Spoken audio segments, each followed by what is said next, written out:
हम एक कमरे में 5 लोग रहते थे और मेरे को याद है आज भी वो दिन कि मतलब ऐसा हमारा घर ऐसा था कि सिर्फ ईंटों से बना हुआ, उसके ऊपर प्लस्तर भी नहीं हो रखा था। घर वालों का पूरा प्रेशर मेरे ऊपर कि ये अकेला लड़का है फैमिली में और इसे ही सब कुछ करना है। मतलब जो प्रेशर था प्राइवेट जॉब में, वो इतना ज़्यादा प्रेशर था। आरओ बेच रहा हूँ, कभी कूलर बेच रहा हूँ, कभी इन्वर्टर बैटरी बेच रहा हूँ, कभी पानी पिला रहा हूँ, चाय बना रहा हूँ, मतलब सारा काम कर रहा हूँ मैं शॉप वाला। मैंने बोला या तो मैं सुसाइड कर लूंगा या मेरे को।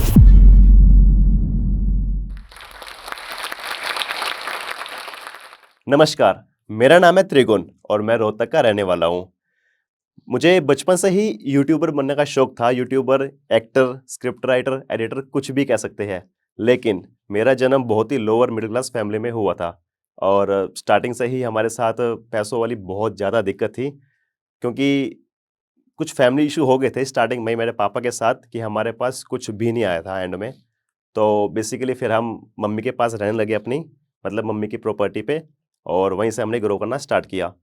तो पैसे ना होने की वजह से हमारी स्कूलिंग भी बहुत ही छोटे स्कूल में हुई थी। तो वो स्कूल सिर्फ 10th तक का था। जैसे कि हमारी क्लास में मान लो 49 स्टूडेंट्स थे, तो वो जो 48 स्टूडेंट्स थे वो किसी ना किसी प्राइवेट स्कूल एंड +1 +2 करने के लिए उन्होंने अच्छी स्ट्रीम ली, मेडिकल लिया, नॉन मेडिकल लिया, कॉमर्स लिया। और मैं सिर्फ अकेला बच्चा ऐसा था पूरी क्लास में जो सिर्फ सरकारी स्कूल में गया। सरकारी बॉयज़ स्कूल, सिर्फ लड़कों का स्कूल था और वहाँ मेरा एडमिशन हुआ, क्योंकि हमारे घर में सिचुएशन बहुत बहुत ज़्यादा ख़राब थी। और इवन घर वालों ने तो जो, मुझे पता था कि सिचुएशन बहुत ख़राब है, तो पढ़ाई आगे करनी भी है या कि नहीं करनी। तो घर वालों ने बोला कि भाई अब जॉब करे, पैसा कमाओ, घर पे लेके आओ, क्योंकि अब तुम्हारी 10वीं हो गई है। उस टाइम था 2014 की बात है ये। तो फिर मुझे लगा चलो एक काम कर लेते हैं, सरकारी स्कूल में एडमिशन ले लेते हैं और साथ-साथ कुछ काम कर लेंगे। तो अब काम क्या करें, ये क्वेश्चन था। तो 2 ऑप्शन थे मेरे पास, या तो मैं, लड़कों के 2 ऑप्शन होते हैं उस टाइम, या तो आप बाइक रिपेयरिंग कर लो, स्कूटी रिपेयरिंग कर लो, या फिर आप मोबाइल रिपेयरिंग कर लो। तो उस टाइम पे मोबाइल रिपेयरिंग बहुत ट्रेंड में था। तो मैंने 10th में एडमिशन लिया सरकारी स्कूल में और साथ-साथ एक मोबाइल रिपेयरिंग सर्विस सेंटर, मैं नाम नहीं लूँगा उसका, बहुत बड़ी कंपनी थी उस टाइम, लीडिंग थी इंडिया की कंपनी। तो वहाँ पे मोबाइल रिपेयरिंग करना स्टार्ट करा। तो 3-4 महीने में मैं वो काम करना सीख गया मोबाइल रिपेयरिंग का, और उसके बाद मुझे फिर 5वें महीने से कुछ पैसे मिलने लगे वहाँ से, महीने के 700 से 800 रुपए मिलने लगे। तो मुझे मज़ा आ रहा था कि भई हाँ, नया-नया पैसा कमाने लगा हूँ, मोबाइल रिपेयरिंग भी कर रहा हूँ और पढ़ाई भी कर रहा हूँ और पैसा भी कमा रहा हूँ। तो 2 साल तक मैंने ये किया, +1 +2।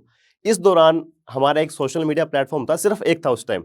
यूट्यूब था, यूट्यूब मैंने उस टाइम स्टार्ट कर रखा था, लेकिन उस टाइम कुछ व्यूज़ नहीं आते थे, क्योंकि यूट्यूब स्टार्ट करने के लिए आपको चाहिए एक अच्छा कैमरा, एक अच्छा माइक, अच्छा प्रोडक्शन सेटअप। मेरे को सिर्फ़ एक चीज़ आती थी, एक एडिटिंग और एक स्क्रिप्ट राइटिंग, वो भी मैंने यूट्यूब से ही सीखी थी। क्योंकि यूट्यूब पे मैं उस टाइम भुवन बम, अमित बढ़ाना, ललित शौकीन, इनकी वीडियोज़ देखता था कि वो काफ़ी अच्छा कंटेंट बनाते हैं। Ashish Chanchlani, BeYouNick, MostlySane, ये सब। तो मुझे लगा यार मुझे भी बनना है, ये मैं भी कर सकता हूँ, ये तो बहुत अच्छी स्क्रिप्ट लिखते हैं, एक्टिंग अच्छी करते हैं, तो ये मैं भी कर सकता हूँ। लेकिन रिसोर्सेज़ ना होने की वजह से मैं ग्रो नहीं कर पाया। तो बात आ गई स्कूल की। +1 +2 मैं कर रहा स्कूल, सरकारी स्कूल से, और सरकारी स्कूल में ऐसा होता है कि आप स्कूल जाओ ना जाओ, ऐसा ही होता है, सिर्फ़ एग्ज़ाम देने जाना होता है आपको। तो स्कूलिंग में मेरा कुछ ऐसा प्रेशर था नहीं, मैंने मोबाइल रिपेयरिंग करी, स्कूल किया और साथ में बीच में अपने वीडियोज़ वाले पैशन को कंटिन्यू किया। उसके बाद टिकटॉक, टिकटॉक से पहले म्यूज़िकली, म्यूज़िक से पहले डब स्मैश, ये प्लेटफ़ॉर्म आ गए सोशल मीडिया पे। तो मैंने वहाँ पे वीडियोज़ बनाना स्टार्ट किया, क्योंकि वहाँ पे शॉर्ट वीडियो थी और वो बहुत आसान है शॉर्ट वीडियो, कोई भी बना सकता है, आपको सिर्फ कैमरा ऑन करना है और लिप सिंक कर देनी है बस। डब स्मैश बंद हो गया, म्यूज़िकली आ गया, वो भी बंद हो गया, फिर आ गया टिकटॉक। टिकटॉक पे मैंने स्टार्ट किया कॉमेडी कंटेंट बनाना। ऐसा नहीं कि भाई गाना है, लिप सिंक कर दी, रिंग लाइट लगा दी, ऐसा नहीं। प्रॉपर 1 मिनट की वीडियो स्क्रिप्टेड, मैंने एक कहानी लिखी, कॉमेडी कहानी लिखी। उसके बाद उसको शूट किया, शूट करने के बाद उसको एडिट किया, मतलब एक वीडियो शूट करने में, बनाने में पूरा 1 दिन जाता है हमारा। तो वो मैंने स्टार्ट किया। अब कहानी क्या होगी, मेरी +2 होगी कंप्लीट। +2 कंप्लीट होगी, टिकटॉक पे मैं वीडियोज़ बना रहा था और मोबाइल रिपेयरिंग कर रहा था। इस बीच हर किसी की फैमिली में ना ऐसे लोग होते हैं जो गाइड करते हैं। कहते हैं कि नहीं भाई तुम ये गलत कर रहे हो, तुम ये करो, तुम वो करो। ऐसे ही हमारी फैमिली में थे, मैं देखो नाम नहीं लूँगा, मेरे रिलेटिव्स थे। उन्होंने मुझे बोला, मतलब मेरे पापा को बोला, मम्मी को बोला कि देखो आपका बेटा बहुत टैलेंटेड है, स्कूलिंग में उसके अच्छे मार्क्स आए थे बहुत ज़्यादा, तो ये क्या कर रहा है ये, मतलब मोबाइल रिपेयरिंग कर रहा है, छोटा काम है, और ये क्या वीडियोज़ वगैरह बनाता है, इसमें कुछ भी नहीं है और ये आगे जाके बहुत पछताएगा। अब मेरे घर वाले भी उनकी बातों में आ गए और कहते हैं चलो आप बताओ क्या करें? तो वो बोले कि चलो प्लस टू में क्या किया था, प्लस टू में आर्ट्स ली थी, सबसे इजी कोर्स था, चलो उसके बाद क्या कर सकते हैं। उसके बाद एक ऐसा कोर्स बचता है जो अच्छा है, वो है लॉ। तो उन्होंने क्या किया कि हम आपके बेटे की ना लॉ में एडमिशन करवाएंगे और उसकी सारी फीस भरेंगे। मैं भी खुश हो गया, अरे वाह भाई मैं मतलब छोटे से घर का लड़का, सरकारी स्कूल में पढ़ने वाला लड़का और छोटी सी कॉलोनी में छोटे से घर में रहने वाला, मैं तो खुश हो गया भाई, मैं तो लॉ कॉलेज में जाऊंगा, अच्छे नए दोस्त बने के मजा आने वाला बहुत। तो ऐसा ही हुआ, मेरा एडमिशन हो गया लॉ कॉलेज में। बड़े कॉलेज में नहीं हुआ, छोटे कॉलेज में ही हुआ, लेकिन हो गया। अब एडमिशन भी हो गया, अब पहली फीस भी दे दी उन्होंने, मैं बहुत खुश हो गया वाह। और उसके बाद पता लगा कि उस फीस के बदले ना मुझे कुछ काम करना पड़ेगा। उनकी शॉप थी इलेक्ट्रॉनिक्स की। तो मुझे बोला कि बेटे आपको ना मतलब आपका कॉलेज 2 बजे तक का है, 2 बजे के बाद आप यहाँ पे आ जाओ, आपको कुछ काम भी सीखने को मिलेगा और आप मतलब पढ़ाई भी होती रहेगी। चलो ठीक है भाई, कुछ सीखने को भी मिलेगा, पढ़ाई भी हो जाएगी। तो सुबह 8 बजे उठना, कॉलेज जाना, कॉलेज के बाद फिर 2 बजे शॉप पे जाना, वहाँ से 9 बजे फ्री होना। और मुझे पहले तो ये बोला गया कि भाई आपको सिर्फ एक सेल्समैन देखना है, अभी काम हो क्या रहा है। लेकिन वहाँ जाके कुछ टाइम बाद मुझे रियलाइज़ हुआ कि मैं वहाँ पे बहादुर बन गया। बहादुर आप समझते हो, मतलब एक ऐसा लड़का एक जो सारे काम कर लेता है और वो कुछ कह भी नहीं सकता कि मैं ये नहीं करूँगा क्योंकि आपकी रिलेटिव की शॉप है। तो वहाँ पे मैं देखो पानी भी पिला रहा हूँ कस्टमर्स को, उनके लिए चाय भी बना रहा हूँ, सेल्समैनिंग भी कर रहा हूँ, अकाउंट्स भी देख रहा हूँ, कि पढ़ा लिखा हूँ ना। और उसके बाद कुछ ऐसी प्रॉब्लम है, कुछ आइटम मान लो एक गैस गीज़र है या कूलर है, उसको स्कूटी के पीछे बांध के सेक्टर्स में डिलीवर करने भी जा रहा हूँ। मतलब मैं सारा काम कर रहा हूँ, करना पड़ेगा आपको क्योंकि आपकी फीस भरी जा रही है उस काम से। तो मेरा कोर्स था प्लस 2 के बाद 5 साल का मेरा कोर्स था और 5 साल ये सिलसिला चला एज़ इट इज़। और इस टाइम अब आप सोच रहे होंगे कि मैं वीडियोज़ कब बना रहा हूँ और किस प्लेटफ़ॉर्म पे वीडियोज़ बना रहा हूँ। देखो उस टाइम पे ना तो यूट्यूब शॉर्ट्स था, ना इंस्टाग्राम रील्स था, ना स्नैपचैट था, कुछ भी नहीं था। उस टाइम था सिर्फ एक टिकटॉक था। और मेरा क्या था, अब मेरे घरवाले भी अगेंस्ट कि भाई क्या कर रहा है, वीडियोज़ बना रहा है, इसमें कुछ होना नहीं है, तेरी 2 बहनें हैं, तू अकेला लड़का है। पापा का काम मेरा ड्राइविंग का था, अब तो छोड़ दिया है, ड्राइविंग करते रहे, कार ड्राइविंग। तो घरवालों का पूरा प्रेशर मेरे ऊपर कि ये अकेला लड़का है फैमिली में और इसे ही सब कुछ करना है। मतलब ऐसा होता है ना कि सारी उम्मीदें आपके ऊपर होती है और अब आपके ऊपर है कि आप क्या करोगे ज़िंदगी में। तो मेरे ऊपर बहुत सारा प्रेशर आ गया और एक तरफ मेरा पैशन, ये सोशल मीडिया, इसको आप यूट्यूबर बनना कहो, एक्टर बनना कहो, कुछ भी बनना कहो, लेकिन ये मेरा पैशन था, मुझे बचपन से ही बहुत शौक था। तो मैं एक टाइम पे बहुत कुछ कर रहा हूँ। अब शूटिंग कब करूँ मैं? टाइम ही नहीं है शूटिंग का। तो मैं क्या कर रहा था, मैं जब कॉलेज के बीच में, कॉलेज और मेरा शॉप का वर्क, इसके बीच में मुझे 1 घंटा मिलता था लंच टाइम के लिए। तो मैं क्या करता कि मैं लंच को कॉलेज ले जाके 1 बजे लंच कर लेता। उसके बाद जो मेरा लंच टाइम था 1 से 2 का या 2 से 3 का, मुझको याद नहीं है। उस 1 घंटे में मैं अपने दोस्तों को बुला के वो टिकटॉक वीडियो शूट करता था। अब दोस्त लोग एडजस्ट करते थे। क्यों करते थे वो? क्योंकि जो मेरे 2 दोस्त और थे, कोई भी थे, टीम थी मेरी, उन सबकी स्क्रिप्टिंग और एडिटिंग मैं ही करता था। तो इसलिए वो मेरी बात मानते और जो टाइम मैं बोलता उस टाइम पे शूटिंग पे आते। तो एक टाइम ऐसा आया कि फिर वो टिकटॉक भी बंद हो गया। अब टिकटॉक बंद होने के बाद जो लोग मुझे बुली करते थे, जो लोग बोलते थे कि टिकटॉकर ये वो, क्या कर लेगा ज़िंदगी में, अब वो लोग मतलब इस लेवल पे आ गए और मैं बहुत डाउन चला गया। तो उसके बाद मेरे पास एक ही ऑप्शन था कि मैं अपने जो लॉ वाला प्रोफ़ेशन है, उसको कंटिन्यू करूँ और उसी के थ्रू आगे बढ़ूँ। मेरे को ना इंटर्नशिप करनी थी कोर्ट में और एक तरफ मैं शॉप पे भी था, तो मैंने वहाँ बोला कि अब मेरा लास्ट ईयर है, 5th ईयर है ये। आई थिंक ये 2019-20 की बात है जब ये टिकटॉक भी बंद हुआ था और मेरी लॉ का लास्ट ईयर भी था। तो मैंने बोला कि ऐसे-ऐसे मुझे इंटर्नशिप करनी है, मेरे बाकी दोस्त भी कर रहे हैं। जिसको जीएसटी में जाना है वो अपना टैक्सेशन की पढ़ाई कर रहे हैं, जिसको लिटिगेशन में जाना है वो अपना कोर्ट में प्रैक्टिस कर रहे हैं। लिटिगेशन में 2 चीज़ें होती है, क्रिमिनल और सिविल, मतलब जैसे अलग-अलग वकील होते हैं उनके पास इंटर्नशिप करनी होती है। अब मेरा मन था क्रिमिनल में, तो मैंने बोला कि मुझे ऐसे-ऐसे प्रैक्टिस करनी है, तो अब मैं शो पे आ नहीं पाऊँगा मैं, शाम को मैं वहाँ जाऊँगा। तो वो बोले कि चलो देखते हैं, करते हैं बात किसी एडवोकेट से, क्योंकि मेरा तो लिंक है नहीं भाई। तो वो सिलसिला चलता रहा ऐसे, लेकिन कुछ हल नहीं निकला।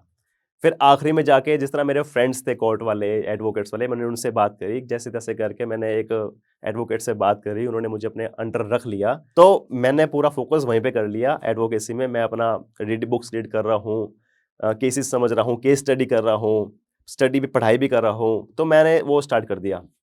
तो इस बीच आ गया रील्स इंस्टाग्राम पे। अब एक तरफ रील्स है और एक तरफ एडवोकेसी है, मैं कंफ्यूज क्या करूं। अब वही बात है ना, आपके अंदर वो कीड़ा होता है पैशन का, कि आप मतलब जिस चीज के लिए बने हो ना, वो आपको अपनी ओर आकर्षित करता है। अब बस मुझे थोड़ा सा अंदर हुआ कि त्रिगुण, सब लोग रील्स बना रहे हैं, वायरल हो रहे हैं, तू भी बना, कर कर कुछ ना कुछ तो कर। तो भाई वो शुरू हो गया मेरे हाथ फिर से, मैंने टाइम निकाला शाम को और वो बनाना शुरू कर दिया 7-8 बजे के बाद रात को। और इसके साथ साथ मेरा कोर्ट वाला भी चल रहा। अब मेरी लॉ भी कंप्लीट हो चुकी थी, मैं कोर्ट में था और रील्स बना रहा था। 1 साल में मुझे कोर्ट की पॉलिटिक्स समझ आ गई कि भाई कोर्ट में क्या है। कोर्ट में आप पैसा तभी कमा सकते हो जब आप सीनियर वकील बन जाते हो। 5 साल 10 साल तक आप एक जूनियर वकील रहते हो, आप मतलब बहुत ही मिनिमल कमा पाते हो, आपके पास कोई केस नहीं आते, कोई आप पे भरोसा नहीं करेगा। आप भी अपना कोई भी केस किसी भी जूनियर एडवोकेट को नहीं दोगे, किसी सीनियर को दोगे, बेशक आपके पैसे फालतू लगे। तो मेरे पास केस बहुत छोटे केस आते रहे, भाई लाइसेंस बनवा दे, एफिडेविट बनवा दे, नोटरी की स्टैंप लगवा दे। भाई उससे तो काम चलेगा नहीं भाई, घर वाले भी कह रहे हैं भाई अब तो 5 साल हो गए, लॉ में एडमिशन करवा दिया, इतना खर्चा हो गया तेरे ऊपर और तू कर क्या रहा है। कोर्ट मैंने छोड़ दिया, शॉप मैंने छोड़ दी, अब मैं आ गया एक प्राइवेट बैंक में जॉब करने के लिए। तो दोस्तों अब मेरी जॉब भी चल रही है, मैं रील्स भी बना रहा हूं और उसी टाइम लॉन्च होता है यूट्यूब शॉर्ट्स, जिसका मुझे कोई अंदाजा नहीं कि ये कल को मोनेटाइज भी होगा, क्योंकि यूट्यूब जब नया नया आया था वो मोनेटाइज नहीं था, यूट्यूब शॉर्ट्स। और मेरा जो चैनल था यूट्यूब का वो 2015-16 में मैंने ऐसे ही बनाया था, लेकिन वहां कुछ पोस्ट नहीं किया था, किया था पोस्ट लेकिन वो चला नहीं, वायरल हुआ नहीं, क्योंकि कुछ था नहीं उस टाइम।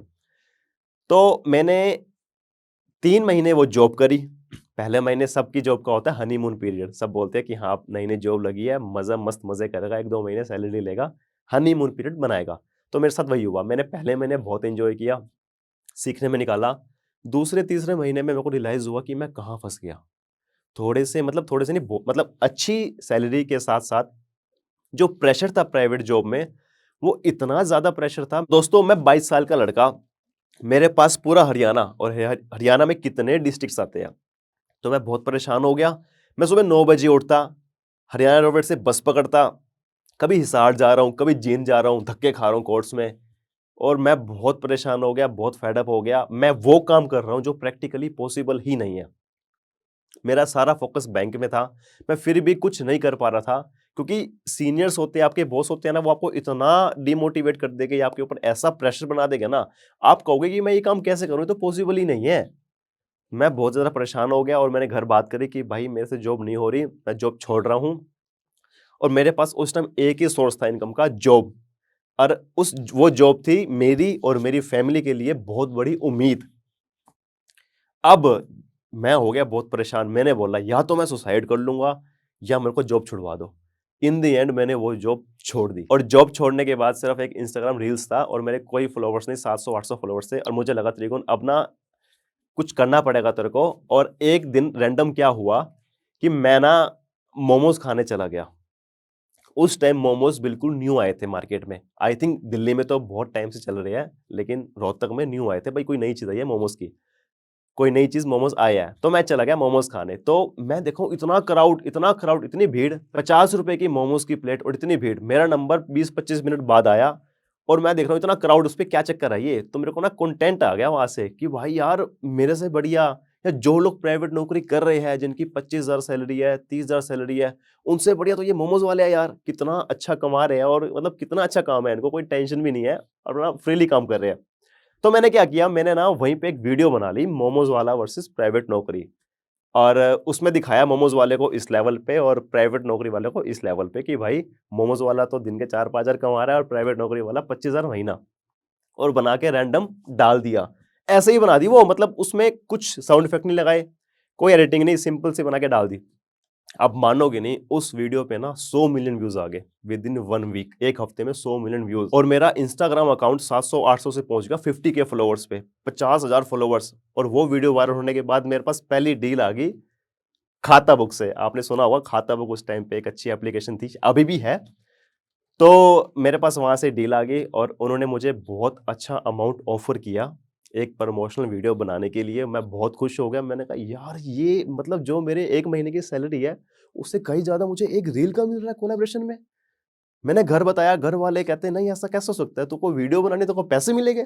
मैंने कहा हाँ ये सच है। उनको तब तक विश्वास नहीं हुआ जब तक अकाउंट में पैसे नहीं आ गए। तो मैंने तो उनका ऑफर लिया, डील लॉक करी, वीडियो बनाई, उनको दी, उन्होंने 24 आवर्स में पेमेंट दी और मैं यूं हो गया भाई इतने सारे पैसे अब तो भाई यही करूंगा जो करूंगा। उसके बाद तो मैंने पार्ट 2 बनाया, वो भी 90 मिलियन, फिर पार्ट 3 बनाया। उसके बाद अलग-अलग वीडियोस प्राइवेट नौकरी के साथ, जो प्राइवेट नौकरी करते हैं ना, ये दुःख, ये दर्द सिर्फ वही लोग समझ सकते हैं। उनका दुःख दर्द दिखाया मैंने अपने वीडियो के थ्रू। मिडिल क्लास की वीडियो बनाई, जो मैंने खुद चीज़ें फेस करी है ना, मैंने वो सब अपने वीडियोस में दिखाया लोगों को। लोगों ने इतना रिलेट किया और वो वीडियो वायरल होते गए और अकाउंट चलता गया। एक टाइम ऐसा आया कि सब डाउन हो गया। बिल्कुल डाउन हो गया क्योंकि डील आनी बंद हो गई थी। इंस्टाग्राम तो ऐसा ही है कि कॉम्पिटिशन बहुत ज़्यादा है, अब समझ नहीं आ रहा क्या करें। इस बीच ना बहुत सारे प्लेटफ़ॉर्म्स ऐसे थे, जहाँ पे मेरे को फिक्स पेमेंट मिली कि आपको मंथली 10 वीडियो डालनी है, आपको इतना फिक्स पेमेंट है। एक प्लेटफ़ॉर्म ये है, इसने बोला मुझे इतनी डालनी है, तो मेरा ना स्टेबल इनकम हो गई, सब कुछ अच्छा हो गया था। लेकिन एकदम ना मतलब 2024 की स्टार्टिंग में क्या हुआ कि सब कुछ बंद हो गया। सब कुछ खत्म हो गया, मेरे फॉलोवर्स वहीं रुक गए, व्यूज़ ही नहीं आ रहे वीडियो पे, जितने मेरे पास प्लेटफ़ॉर्म्स थे अदर पैसा कमाने के लिए, उन्होंने डील खत्म कर दी, बिल्कुल ज़ीरो पे आ गया मैं, बिल्कुल ज़ीरो पे आ गया। मैंने किसी को ये बात नहीं बताई कि मेरे पास कुछ भी नहीं है, अब मैं क्या करूँ? मैं घर बैठा हूँ खाली, पूरा दिन सुबह से शाम तक कुछ काम करने को है नहीं, यूट्यूब पे वीडियोज़ देख रहा हूँ और मेरे सामने आती है वीडियोज़ जो स्टॉक के अंकुर अग्रवाल की, सेवेंजर्स के टोपा की और भी जो भी बड़े-बड़े स्पीकर्स हैं जो जोश टॉक पे आया, उनके मैंने कुछ वीडियोज़ देखी और मुझे लगा कि भाई त्रिगुण तू जो रुक गया ना, बहुत गलत किया तूने। जब ये लोग 10-10 साल से मेहनत कर रहे हैं और अभी तक मेहनत कर रहे हैं और उन्हें इन द एंड 1-2 साल में सक्सेस मिली है, तो तू क्यों रुक गया है? एक टाइम तेरा भी आएगा तो तू उसको कंटिन्यू कर। और अब वीडियोज़ के साथ मैंने यूट्यूब भी स्टार्ट किया जुलाई 2024 में। जुलाई 2024 में मैंने उसी चैनल पे जो चैनल मैंने 2015-16 में बनाया था, फिर से कंटेंट डालना शुरू कर दिया, मोमोज़ वाला भी और बहुत सारे कंटेंट डाले। और ऐसा होता है ना कि मतलब जब आपकी किस्मत चलती है, वो एकदम से जो चीज़ें मतलब आप 0 पे थे, वो एकदम से आप 100 पे आ गए।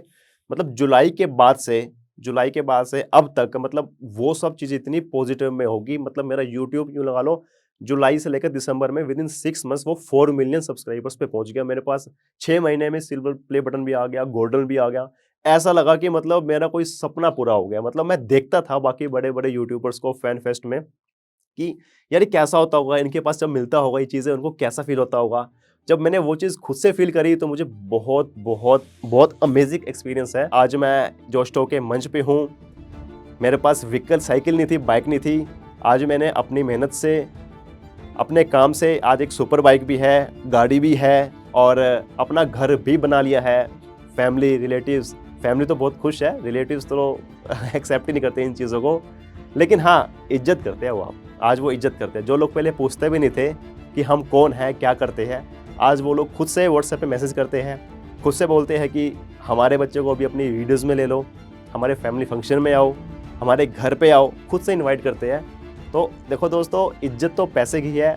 इन दी एंड कहूँगा कि आप पैसा कमाओ तो आपको इज़्ज़त मिलेगी, नहीं तो आपको कोई भी नहीं पूछेगा।